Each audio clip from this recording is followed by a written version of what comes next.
asalaamaaleykum yéen sama mbokk yi may faral di déglu ak yi may faral di seetaan maa ngi leen di nuyu yéen ñëpp si nekk ci turam ak santam maa ngi fii ci Tambacounda si quartier Liberté. alors dama bëggoon ñu échanger un peu ma wan leen une situation bi nga xam ni nous l'avons vécu récemment avec l'accueil du président de la République ma bëggoon ñu échanger boo leen gisee bi ma taxaw na donc le président il y a une semaine jour pour jour hier la am une semaine ce samedi dernier où le président est venu à Tambacounda pour des inaugurations ci inauguration yooyu ñëpp ñu ko seetaan gis nañu ni ils ont lancé les projets du Promoville au niveau de Tambacounda ba ñu wanee le chef de l'État am ay pavé yu nga xam ne nee nañ ko dañ koy pavé la commune de Tambacounda en commençant par le quartier Liberté.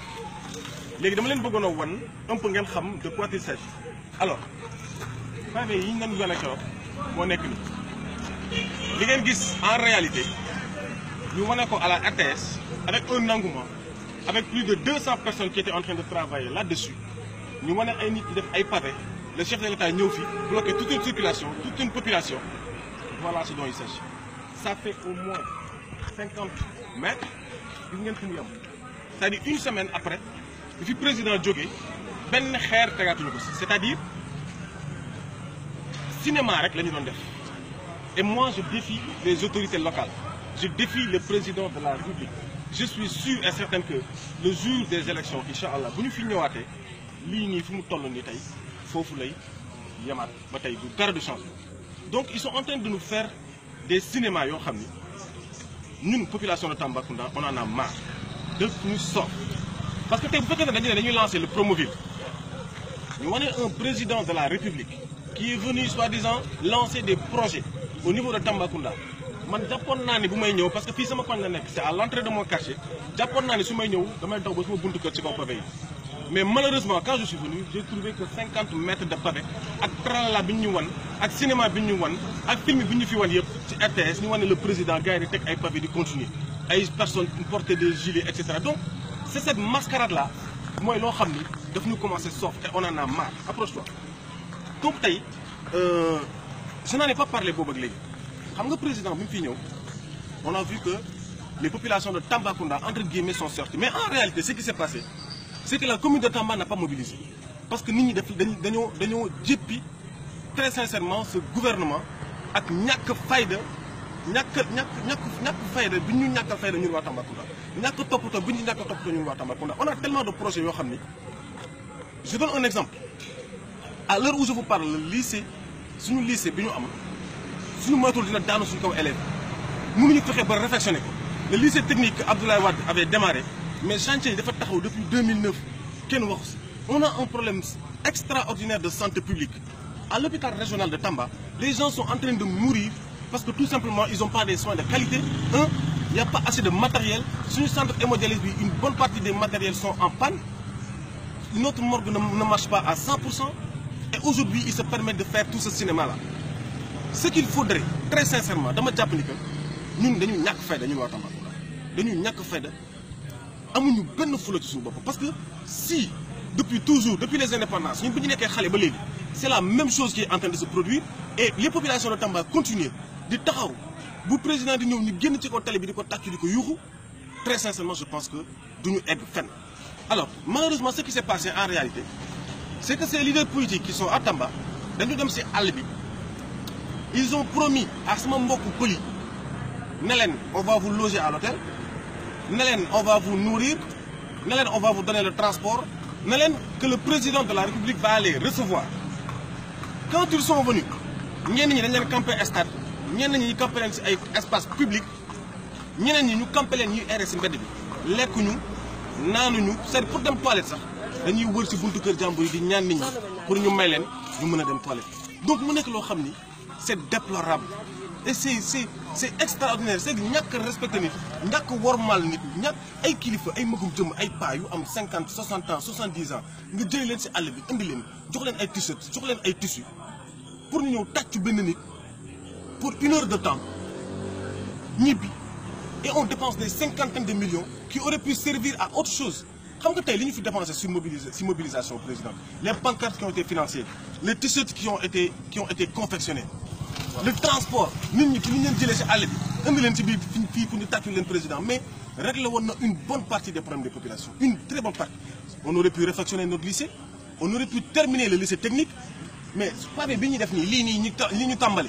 tàmbali nii te eggale wuñu ko mais waxuma la 50 millions mais avec 10 millions ça aurait pu faire le tour du quartier mais malheureusement ces gens là lan la ñuy xaar mooy naka la ñuy def ba ñeeg ci kanam naka la ñuy def ba am poste yu gën a élevé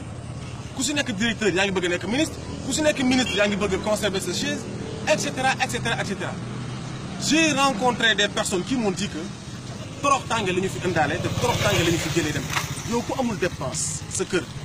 yow amuloo looy taaj reer ñu jëlee la dëkk indi la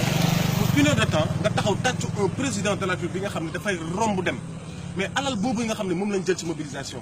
mais lan moo tax dimbalee wuñu ko ñooñu et en plus ce qui est pire c'est que après cette mobilisation les gens dañu takk seen bagage ne tir génn dëkk bi bàyyi nit ñi fii y a des gens qui sont débrouillés tout seuls pour mën a ñibbi xam nga tamit loolu dafa nekk loo xam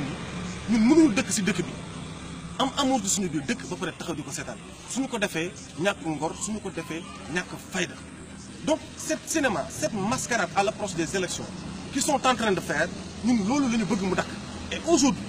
nous au niveau de Tambacounda ce dont on a besoin c'est des hommes respectueux et respectables ñoo xam ne dañuy jël préoccupation Tambacounda xeex ko mais pas ñoo xam ne dañuy jël seen ay préoccupations personnelles ak bëgg am poste ak bëgg yéeg ci kaw di ko xeex pour mën a avancer tey lii kilifa yu am fulla bu ñu nekkoon ci dëkk bi je pense que tey du taxaw éclairage public suñu amoon ay fulla yu ay kilifa yu am fulla je pense que kon dëkk bi dina éclairé suñu amoon ay kilifa yu am fulla ak fayda gëm dëkk bi très sincèrement comme ils le disent je pense que tey suñu hôpital régional du nekk ci état bi suñu amoon ay fulla ay kilifa yu am fulla comme ni ñu koy prétendre tey jàpp naa ni suñu lycée bi du daanu ci kaw élèves yi donc tey cinéma bi ñëpp gis nañ ko ñëpp xam nañ ko et ce qui est valable pour Tambacounda est valable pour tout le pays. Là, on nous parle de l'inauguration du TER qui n'est pas fini et qui a encore une rallonge de plus de 200 milliards, les gens en parlent. Mais quelque chose qu'on devait inaugurer au mois de juillet prochain. Nous avons inauguré en mois de janvier, tout simplement parce qu'il y a les élections qui vont venir. Il y a un électorat qui veut mais lolo, c'est terrible et c'est extraordinaire. Moi, je pense que si on veut avoir un deuxième mandat, il faut qu'on soit très honnête en soi. C'est-à-dire, amène un bilan, nga teg ko ci comptable ne lii loolu laa def lii moo manqué et les gens vont juger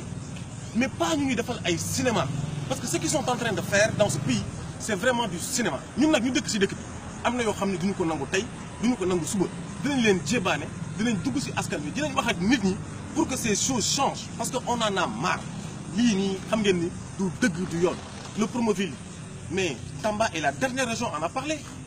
on en a parlé à Thiès, on en a parlé à Dakar, etc. Mais nous respectons nous. Fallait nous, nous. Mais quand nous respectons, fallait nous, nous gëm sa bop, nga respecter sa bop. Xol noy défaré sa dëkk sa bop. Fofu lañu toll ni tay. Parce que bu ñu respecté won, je pense pas que duñu baye ba le mois de décembre, fin novembre pour que ñu ñëw duñu wax ay Promoville, duñu wax ay démarrage de chantier. Il faut qu'on arrête. Sa way yeewu dafa jot. Gis nga et je pense qu'aujourd'hui, ce qu'on est en train de vivre à Tambacounda et partout dans ce pays, c'est des choses qui nous ont cette année. On parle de financement des jeunes qui est archi faux. Moi, j'aimerais bien qu'on me sorte aujourd'hui, au niveau de Tambacounda, 10 jeunes, nous ne financés, ni